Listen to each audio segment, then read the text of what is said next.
Hello, I'm Deborah Chieli, a nationally board certified nurse practitioner with specialty certification in lifestyle medicine.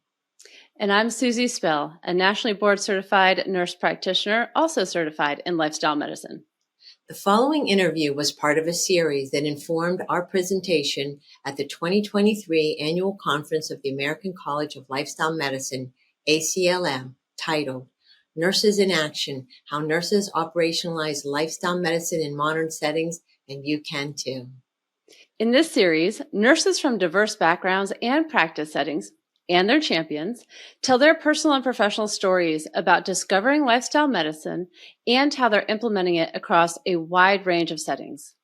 Nurses are the largest health profession in the United States and globally, and have been voted the most trusted profession here in the U.S. for over 20 years. Learning about and incorporating the pillars of lifestyle medicine fosters full scope of practice and the ability to answer the call to lead by the National Academy of Medicine with their report, Future of Nursing 2020 to 2030, Charting a Path to Achieve Health Equity. We hope these stories of success will inspire conversation and drive creative solutions to better address inequities in healthcare. Continued growth of nursing expertise in lifestyle medicine will expedite our nation's ability to address the public health emergency of chronic lifestyle diseases we currently face. The power of nurses to create innovative solutions when combined with the practice of lifestyle medicine allows nurses to express their full potential while simultaneously addressing the salient issues of health equity, the epidemic of chronic disease, and the provision of truly patient-centered whole-person care. When nurses are empowered to lead with an interdisciplinary and multi-sector practice, they answer the call of the National Academy of Medicine to dissolve barriers to care and improve health for themselves, the nation, and every global citizen. Enjoy the interview. Today's guest is a doctorally prepared nurse educator, Dr. Karla Rodriguez. She's been a nurse for 24 years and a nurse educator for about 18.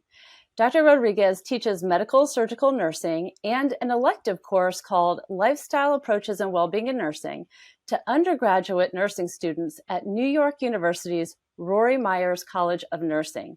She is a content expert in lifestyle medicine, a leader in both the nursing profession as well as the American College of Lifestyle Medicine, where she currently serves as the RN APRN Member Interest Group Secretary. She is a fellow of the New York Academy of Medicine. She's in many different professional groups, and she serves as a role model, walking the talk of a healthy lifestyle and practicing what she preaches and teaches. So you're going to hear about how Dr. Rodriguez brings the lifestyle medicine pillars to life with fun and experiential assignments meant to really facilitate and support nursing students' self-care, resources she uses, and how you could bring lifestyle medicine into your nursing curriculum or into your practice. Thank you, Dr. Rodriguez, for being with us. We really appreciate your time and the wisdom that we know you're going to share with us today. Thank you for having me. You're welcome. And Deborah, I'd like to turn it over to you for just a minute to set the stage for our conversation. Hi, thank you, Susie and Karla, Dr. Rodriguez. It's great to be here together this morning. Thanks for giving us this time. So really wanted to step back. You have a very unique perspective being in the Rory School of Nursing, and some of the kinds of places that you're also speaking and presenting these ideas, including the International Conference on Nursing. We wanted to create a little bit of context for this particular conversation, and that is lining up yours and our passion as lifestyle medicine nurses, lifestyle informed nurses, advanced practice nurses, nurse educators, with and understanding the power and importance of that with the Future of Nursing report from the National Academy of Medicine, the 2020-2030, and the reports preceding it for nurses to address the social disparities in health, and calling for all stakeholders to support the movement of nurses into leadership roles and into solving these problems, because nurses are the ones that spend the most time at the bedside with patients and are really everywhere. With that introduction, to just step back and give a little perspective too on the nursing paradigm and ask if you can focus a little bit more on some of that and how you would bring your expertise to this when we're talking about the nurse paradigm, 4 categories: the person, the environment, health, and nursing. So that is the nursing, the paradigm from which nurses operate. In addition, that nurses, right in our nursing code, it speaks to nurses modeling the same health maintenance and promotion measures that we should be teaching and researching. And just to name one or two: eating a healthy diet, exercise, rest. It's the pillars of lifestyle medicine written right into our code. The fact that we're to address the whole person, and that our nursing process really leads us along this path of assessment, diagnosis, planning, implementation, evaluating the implications of what we've done, and then continuing in that cycle. And lastly, the NANDA diagnoses. Could you also be thinking that in the background as we talk, lining up what the National Academies is asking us all to come around and do: government, education, healthcare systems, policy, along with our expert knowledge and your expert knowledge as a content expert in lifestyle medicine, and the importance of education around nutrition, and the students that you're teaching at the baccalaureate level, and the fact that we all have heard about nurses being out there in practice and being discouraged from their scope of practice, which allows them to speak to education around nutrition in particular. I think that's, no one is pushing back on our nurses about telling people to get 7 to 8 hours sleep or move their bodies in that, but that one area. So we'd love to keep that in the background as we share in this conversation today, those two: the lifestyle medicine in nursing and that expertise that you have as a content expert, and then the future of nursing call to action, 2020-2030 by the National Academies. And thanks for that little bit of a long-winded that will maybe pull some things out of, but just really to set the stage here for what we're hoping to do. I'm going to turn that back over to Susie. Thank you, Dr. Rodriguez and Deborah, for both taking the time and setting the stage for us in that way that we can contextualize our discussion today. But Dr. Rodriguez, I would love to start with you telling us your current role in nursing and how it may be different or similar to what people think about when they think about nurses. And then also how you discovered lifestyle medicine and your entry into that. So I'd like to start there. Yes. So we practice the tenets of the essentials released from the American Association for Colleges of Nursing. And I've always been interested in, I didn't know at the time about lifestyle medicine, but I've always been interested in nutrition and physical activity, these lifestyle behaviors. And we practice this in the academic setting. And it's really serendipitous, because at the time they released the new domain, which is domain 10, pertaining to self-care and well-being. And that aligned or paralleled with the Healthy Nurse, Healthy Nation pillars or domains pertaining to quality of life, nutrition, rest, which is open to interpretation, when quality of life can mean so many things depending on the person. And so I was very interested in that. So with regards to practicing lifestyle medicine, I came across that when I attended Plantstock, which is the Esselstyn Foundation. They hold these events over the summer, and this was back in 2017. And that's when I heard Susan Benegas speak about lifestyle medicine. Mayor Eric Adams was there at the time from New York, Brooklyn, New York.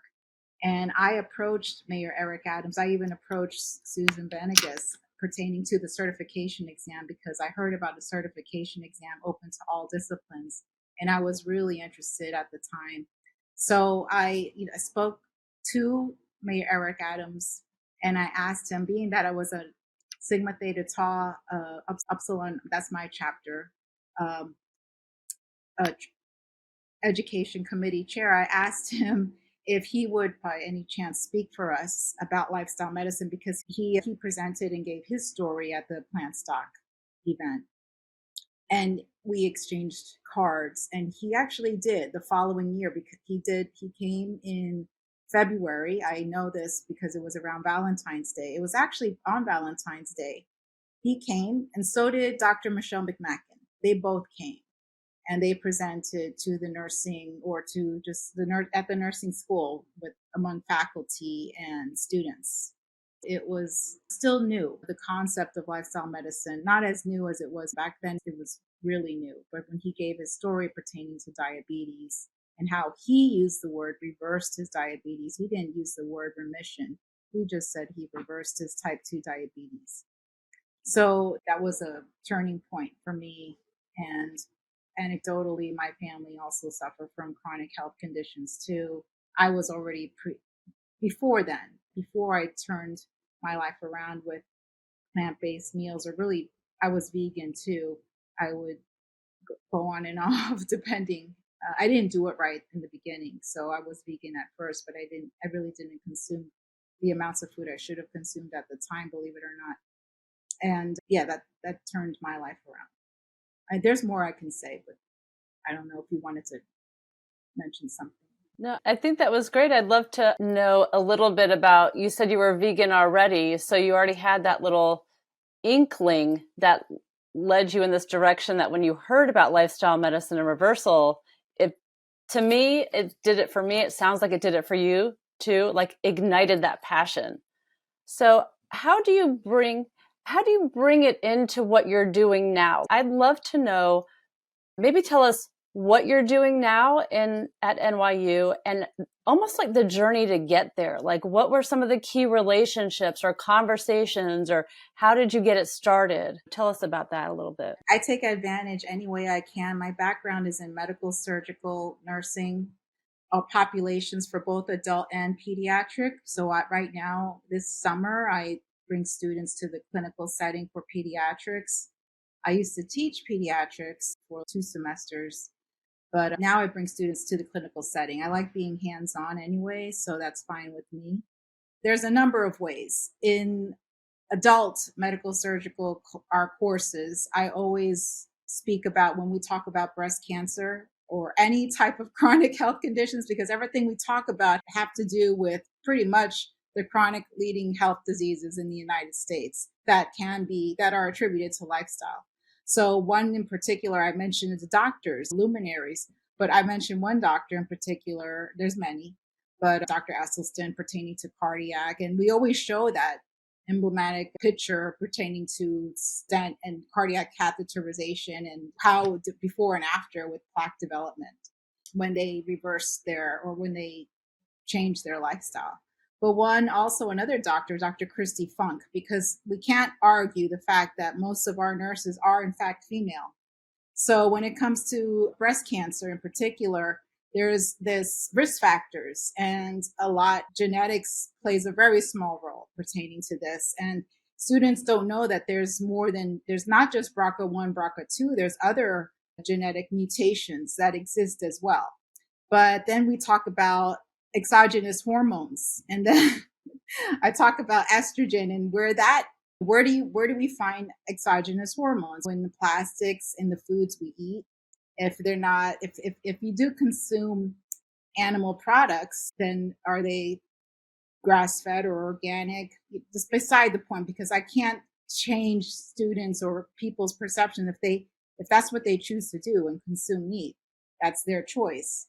But we speak about the hormones or the microbiome too. I talk about Dr. Christy Funk in particular, Breasts, the Owner's Manual, and she talks about the methyl tetrahydrofolate reductase enzyme that doesn't exist when you consume alcohol. So alcohol consumption plays a big role in breast cancer patients. And the MTHFR is an enzyme that babysits the DNA. So it's a good thing.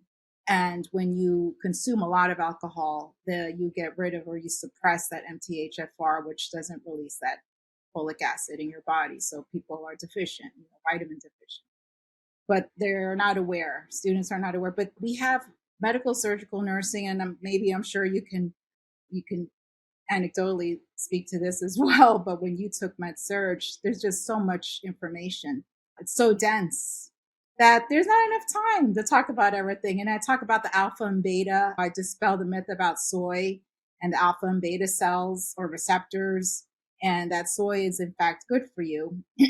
So I could just keep going on and on. So one of the things that we did too on the exams, I would put pictures or post pictures of products that our people need to avoid pertaining to certain foods. Like this week, we'll be talking about lower GI, and I'm all about the intestines and the microbiome. So we talk about that, and and also taking part in student nursing organization groups.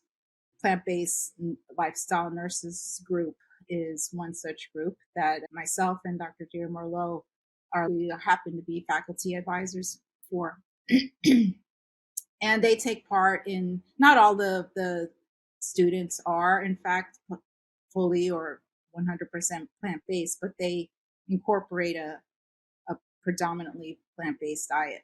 And they use or make events, create events pertaining to not just nutrition, rest, stress management, and a lot of, just like with other healthcare disciplines, undergo a lot of stress, or they can speak to this, sleep and physical activity. They don't get enough of that. And then, of course, talking about my elective, the lifestyle medicine course, I have been approved to use the curriculum, the 101 curriculum for lifestyle nursing. And I speak to all the nurses' health study. We are, again, presenting the evidence to students and making it like some experiential learning, which I can speak to further. I would like to ask you one question. Thank you for telling us all of that. The curriculum, you just mentioned using the Lifestyle Medicine 101, yeah. I think you said curriculum. Yes. Will you tell us a little bit about that, how you found it, how you use it? So I am a member of the American College of Lifestyle Medicine. And with that, you have many opportunities and there's many benefits to being a member as well as a diplomate. I requested permission to use their curriculum to use for my undergraduate course. And I've been approved. So they have, they speak to obviously every pillar, but there's many chapters and from the book or the curriculum itself. There's many slide decks. And I need to, I find that I have to tailor it because there's a lot of information pertaining to medical doctors, which is fine, which is great. But I also updated a little bit, adding healthy nurse, because there's nowhere in there does it say speak to anything about healthy nurse, healthy nation. So I do tailor it a bit and mention nurse theorist as well. I love that. Maybe one day you can help create a nursing specific curriculum. That might be nice. I'd like to know how you were able to get support of maybe the dean of the nursing school or other colleagues or key people that made it able for you to actually create this course. What had to happen? Right. So it's an elective that it's offered in their senior year. So students have an opportunity, or they must rather take 2 electives. They need to select 2 electives in their senior year, unless they apply for the dual degree program, which then they will need to take prerequisites for the master's program. Most of our students are all accelerated or second degree students. And basically at our school anyway, all I had to do was make a proposal to my dean, the undergraduate dean, that I was interested in teaching this course. And then it had to go through committees. It went through the baccalaureate work group, where all the attendees were, of course, baccalaureate faculty. And they would make any amendments to the course summary and stuff and material like that, and they didn't have, they asked about it, obviously there was an inquiry, and I would have to support why this was necessary for the undergraduate nurses. And then it went through the curriculum committee. And again, this was attended by not just undergraduate, but graduate members as well. And then this is where they would tease out anything, make, again, some amendments if necessary, and make comments, and whether this was that they supported it or didn't support it. But the majority, really the majority, did support it. And then it went through faculty council, which involves administration and all faculty. And it was approved. That's nice. First time, and you got it approved, right? It was approved, but I think I had to just make amendments, come back. But then it was approved, thankfully. Yeah.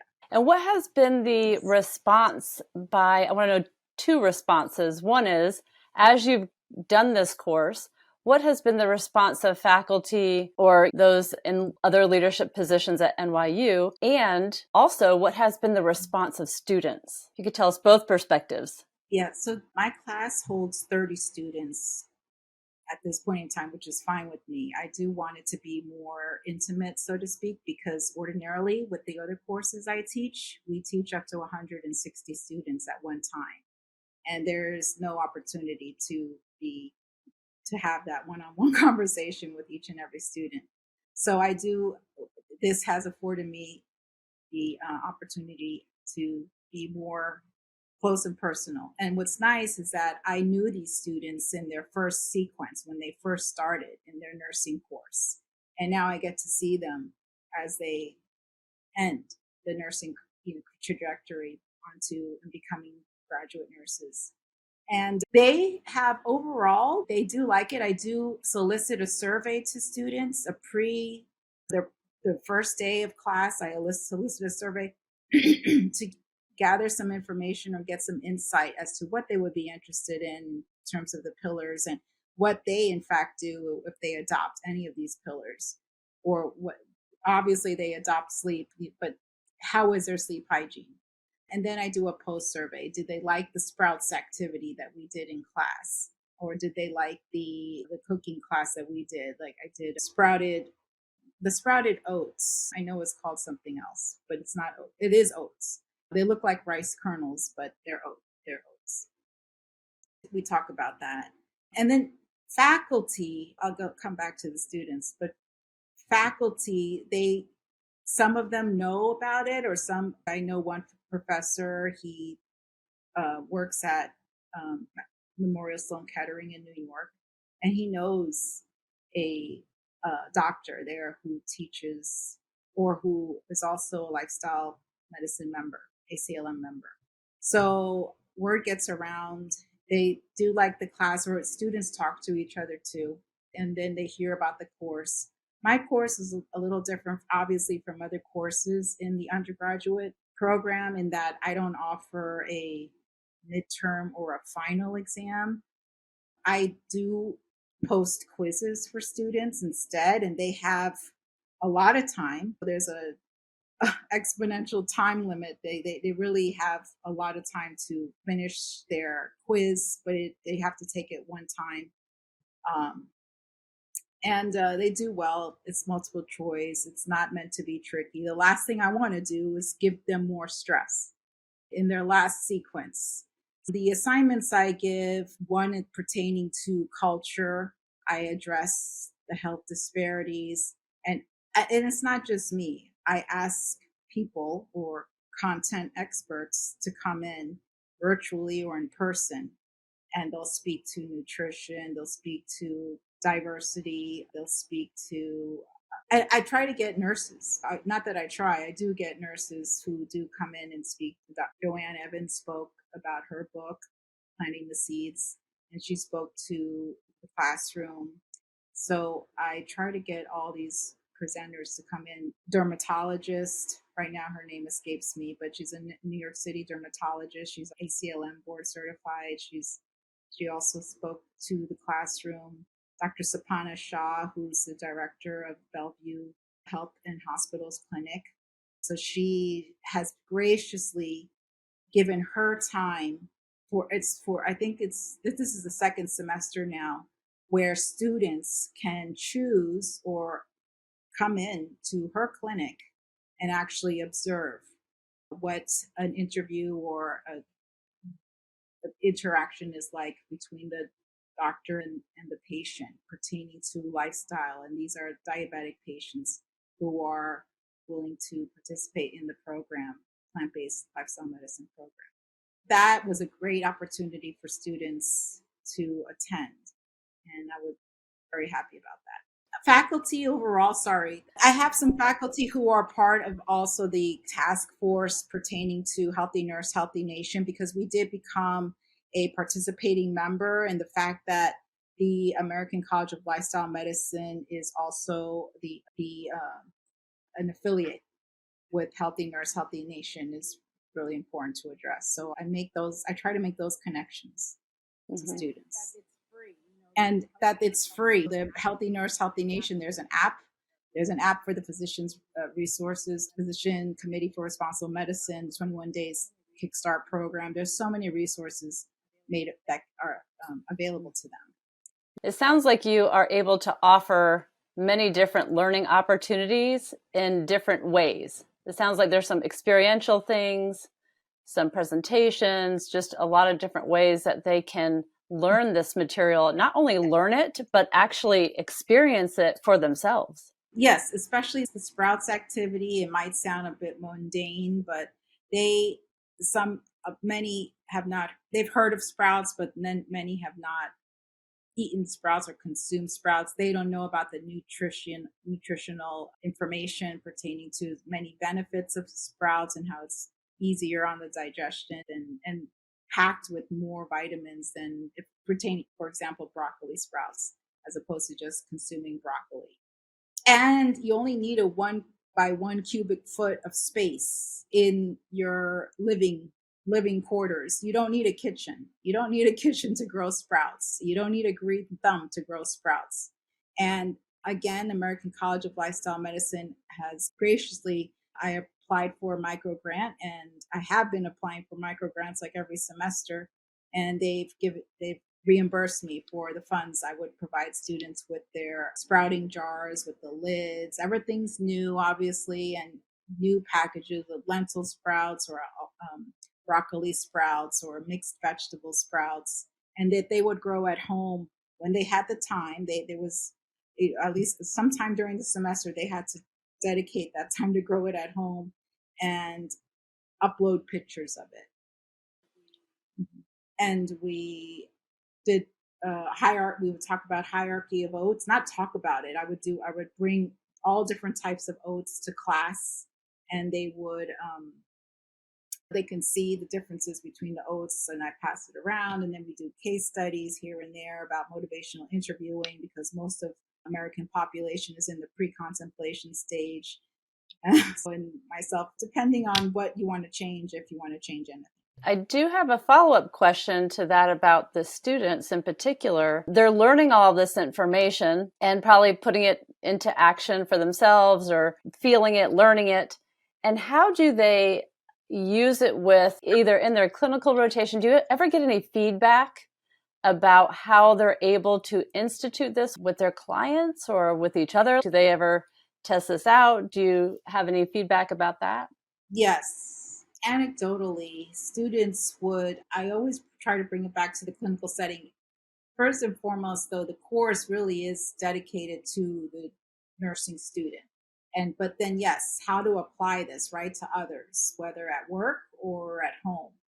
And yes, there have been conversations. Again, with students, they don't always get to see the same patient week after week.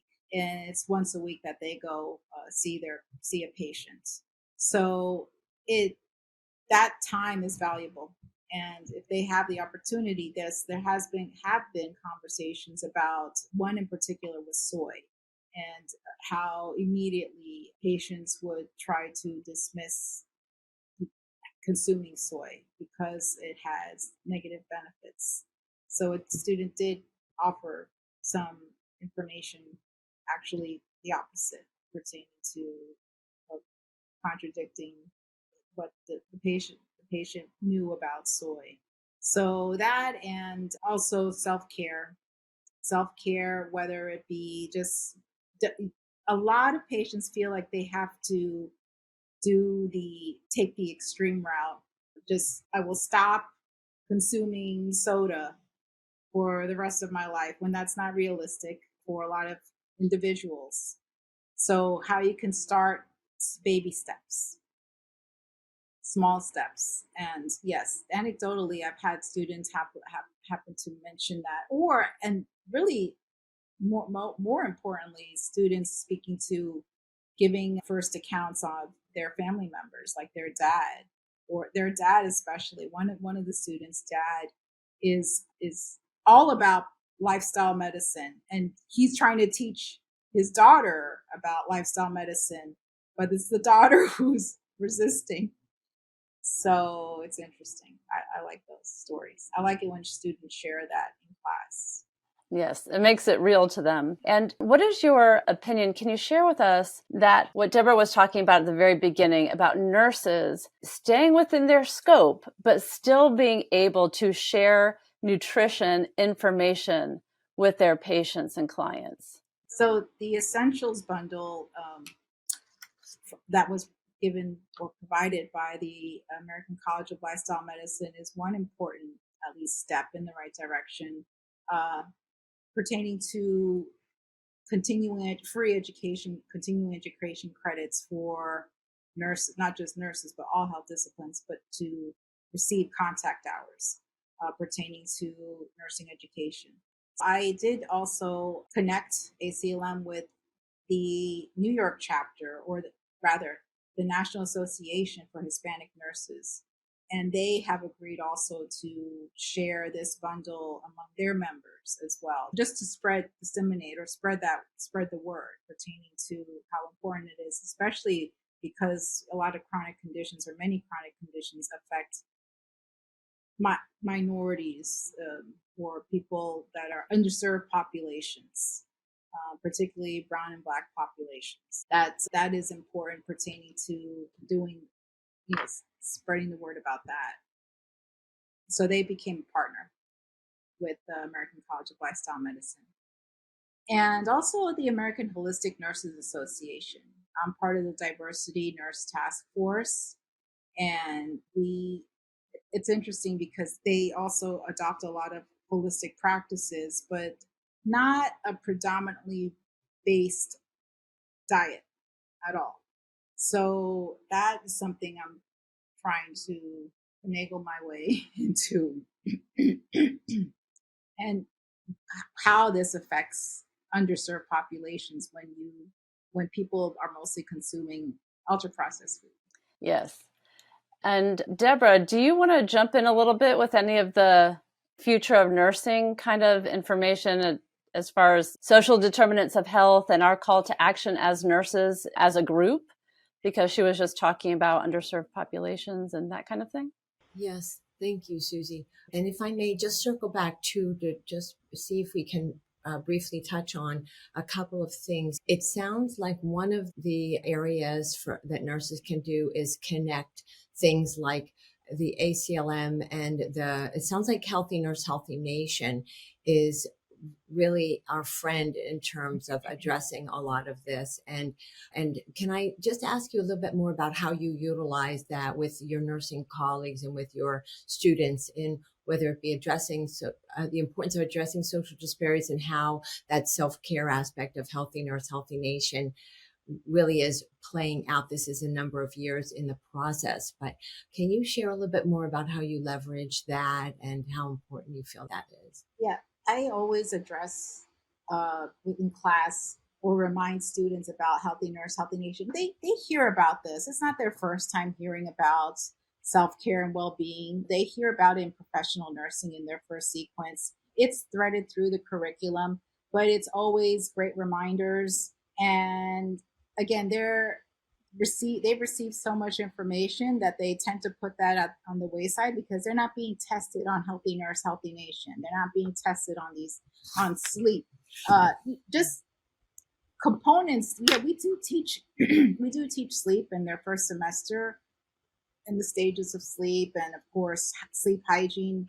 but actually putting it to practice. So again, reminding them of the website, of the resources, being a partner with Healthy Nurse, Healthy Nation. Rory Myers College of Nursing is listed as a partner. And we have to demonstrate that we are setting forth any projects or how we are applying Healthy Nurse, Healthy Nation principles to from the college. So Dr. Merlot has a course, I have a course, we have student nurse organization group. We do some events as well that pertain to any of these pillars, especially stress management. There's always something on stress management. This is applicable that way.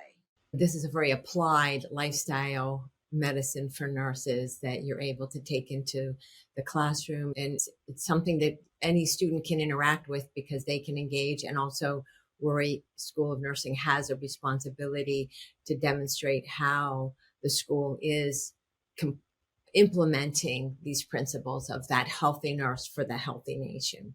Yeah, because they hear about Healthy Nurse, Healthy Nation. They've never heard about the American College of maybe a select few, unless you're part of the plant-based student nurse group.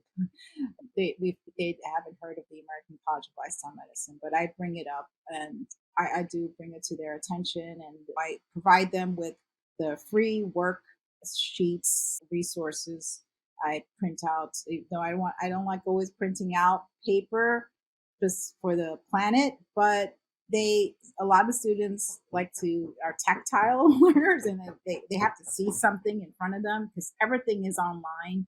So there's just so many hyperlinks that you can click on, right? So I like to give them actual. And you use hands-on that way with selectively knowing that hands-on, and then also the wonderful hands-on that you've shown when you talked about the importance of that sprouts, or actually seeing and feeling that those different levels of the oatmeal. Can I circle back also with the word essentials? It has that beautiful essentials bundle, the 5.5 CME, and you're really helping your school to roll that out and become aware of that, make it available across the school, and working with ACLM on that.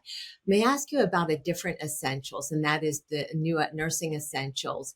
And if you see that playing a role in our ability as nurse educators to the essentials, and we don't have the time here to dig into that very fully, but to just touch on that, the essentials really, the beautiful thing about that is it's getting down to the essentials. So it's actually saying we can educate our nurses across PhD to BSN with these underlying, when we look at the underlying processes. So what is the underlying processes in the pathophysiology of diabetes? What we're talking about there is actually very exciting for nurses to understand, putting one and one together, whether they're a BSN or an advanced practice nurse, about what's going on with diabetes.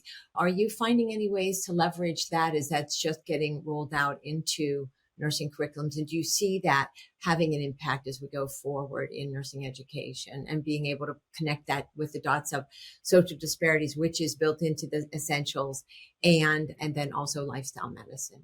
Nurses are role models, they're change agents, and a lot of the principles or the domains in the essentials obviously apply to nurses, and there's provisions there that in order for nurses to use the nursing process diligently and become change agents for the patients as well as for themselves, they need to adopt lifestyle behavior practices. It's not all about what to do for patients with type 2 diabetes, because we hear about that all the time. Easily we can prescribe medication for the patient, and of course a healthy diet, but healthy again is open to interpretation.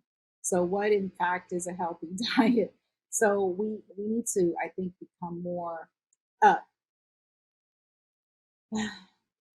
think diligent, but more specific about what we print in our textbook. We have that lifestyle nursing book now, right? We need to be more diligent with regards to what we teach patients and what we teach the community. too. Unfortunately, like websites, there's certain websites, organizations that have a double meaning pertaining to, let's say, breast cancer, the American Cancer Society. The same foods that are harming these individuals are the ones that are being are sponsoring the organization.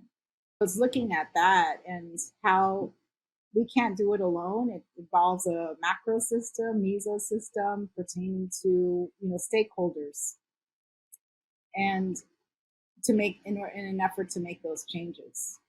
It, there's many steps to this, but taking the first step is being a role model and speaking to our councilmen or our state representative, people in legislation, in terms of branding. In Mexico, they actually black out areas on the animated children's cereal box that have nothing to do with essential vitamins and nutrients. They black everything out, so they only have the caricature, and it says what the name of the cereal is.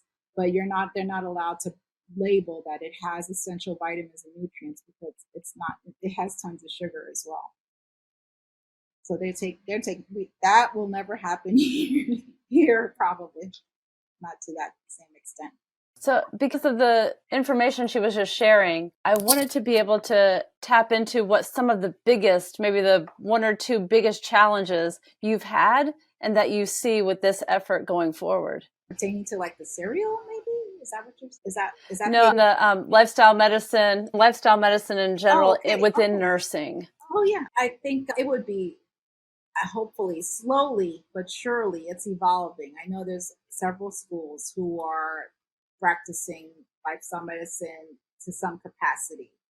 So nursing schools in general having an elective or a course and spreading it out to other schools within NYU, for example, or within other schools, adopting this type of course, because it is needed. I knew a student who was in the engineering school at NYU, and she wanted to take my class. And unfortunately, it's only open to nursing students. There needs to be more, just be open to all students, and I'm sure students would sign up for it. Everyone teaches a little differently. Their approaches of delivery are different, but the concepts are there. So the pillars are there, and I think students would gain a lot of benefit from that. And Deborah, I didn't mean to interrupt you. You can go ahead with what you were going to ask. That was on my mom's mind with her conversation there. Thank you, Susie. No, that's wonderful. And we have so many things we'd love to talk to you about, Dr. Rodriguez, and I don't know that we'll have the time to cover all of them here. We still have a number of other really important questions we'd like to ask you. May I, before we get into a couple of those, may I circle back to when you talked about specificity? How specific can you get in terms of how you would instruct a bachelor's educated nurse about what they can speak to with regard to nutrition with their patients, and based on what? Is it based on their state's nursing practice, the scope and practice documents, the nursing process? Nanda, can you share a little bit more specifically about that? Because that comes up over and over again with many nurses, is their feeling that they are not, even a lifestyle medicine trained nurse that may be a diplomate or have a course under her belt or his belt, that how specific you can get about how you would inform them about their scope on that.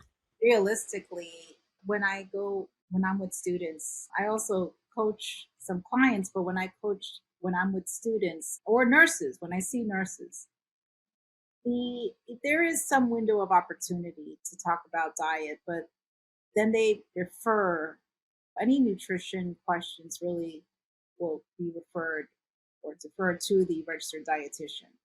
What's nice is that there's we can talk about it, especially if the nurse feels comfortable. Student nurse feels, or baccalaureate prepared nurse, they have some knowledge about the topic. They can certainly reserve some time. I don't know if it's always there for that new nurse, because especially as I've met some new nurses this semester, and they're unfortunately dispensing like 15 medications to one patient in the morning. They have assignment where they have 4 patients to one nurse, and it can be a bit heavy. So it would be wishful, hopefully, that there's that opportunity for them to talk about any meal plan, or if they have questions. I think it would be wonderful if it was on the documentation system, an area there where the nurses have to speak to whether or not the patient had their bath today or they had AM care done. It would be nice if there was a section there pertaining to, was it explained to them pertaining to, there's already so much that the nurse has to address anyway when it comes to charting and then actually doing things. But it would be nice if there was an area there about specific pertaining to their diet. If they're on a diabetic diet, a low sodium diet, a cardiac diet, or heart healthy diet, depending on the hospital you work at. So it's really or having maybe some sessions in the hospital where patients and staff, if there was an opportunity for them to speak to diet, not just nurses, but nurses would be included if there was that opportunity there. Thank you. I think one of the things I want to know, especially, I know we're towards the end to wrap up, but what advice do you have for other nurse educators or even the fledgling nurses going out into the world? I remember that first year, I called it the transition year. It was so difficult and challenging emotionally and physically, and lack of sleep and worry about my patients. It was a demanding year. But what advice could you give? The National Council State Board of Nursing released a report this year. I don't know if it was May, I believe, that so many nurses are leaving the workforce. Not that there aren't nurses. There are over about 4 million nurses, 4.2 million nurses, but they're just leaving the workforce, period. This course, or just speaking about lifestyle medicine to students, was about them and just how to take care of themselves and just to avoid burnouts. And Dr. Beth Frates, the current president for ACLM, has articles pertaining to applying lifestyle medicine to your practice and to avoid burnout, do this. So I always bring it back to why this is essential and that they need to take care of themselves, because this is what they're going to face in the hospital, and they see it firsthand, but once a week, once or twice a week, unless they already work there in the hospital or in an institution. Very essential that they apply these lifestyle behaviors, that they all of us, not just them, right? Everybody. And that there's a purpose to this. And I always start off the class with setting an intention, just like a couple of minutes, and just a state of quietness, or I use a little chime bell, just anything. And again, I have speakers who talk about meditation or Reiki practices, and not part of lifestyle medicine, but again, it's whatever self-care practice that you use that feels good for you. But being in a state of solitude, and because you choose to be, and doing the forest bathing, some sort of nature walk, that maybe potentially be the 7th pillar, but nonetheless, just very important, and how that lowers LDL cholesterol and lowers glycemic index, all that. So thank you.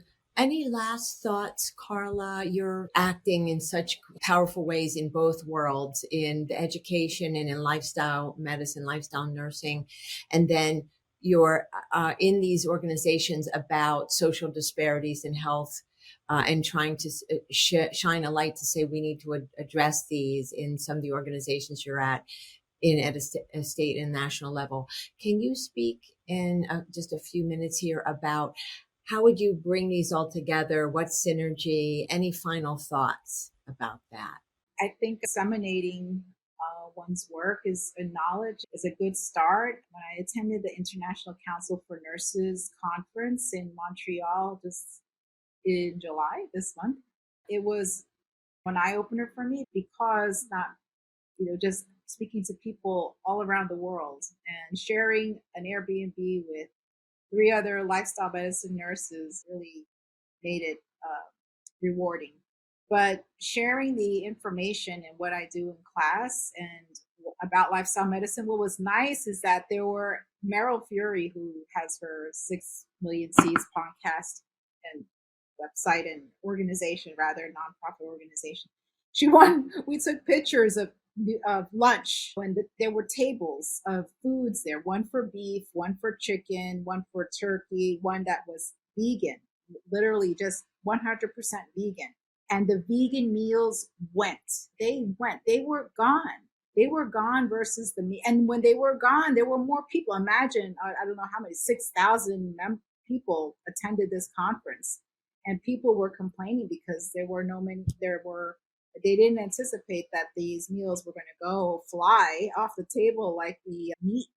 That didn't leave as quickly or as much as the other meals did. So I think sharing that message and the importance of it, and we had presenters. Joanne Evans also presented her project, her slides, her presentation rather, sharing that message about what we do and about the American College of Lifestyle Medicine, and sharing that information with other schools and leaders in the nursing field is very important. And in 2 years, they're going to be in the next conference will be in Finland.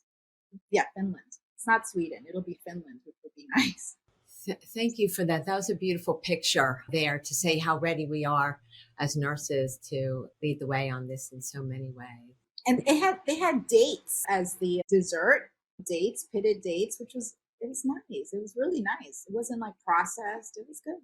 Thank you. Susie, you do such a beautiful wrap up and farewell and all. Can I ask you to just go ahead and share, as you always do, for our final words?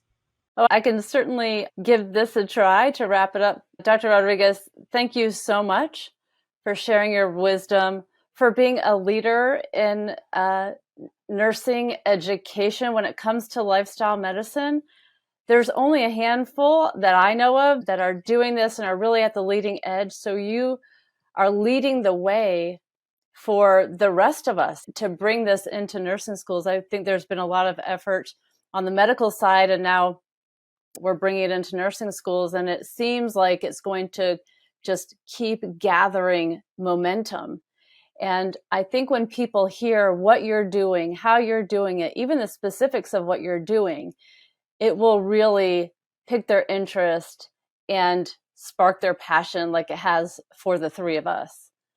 I really appreciate your time and your willingness to share this information so that other people can also bring this into their lives. So I appreciate it, as I know Deborah does too. Thank you. I also wanted to mention Kelly Freeman, who's been very pivotal too with helping me get started with this. That's amazing. Thank you for that.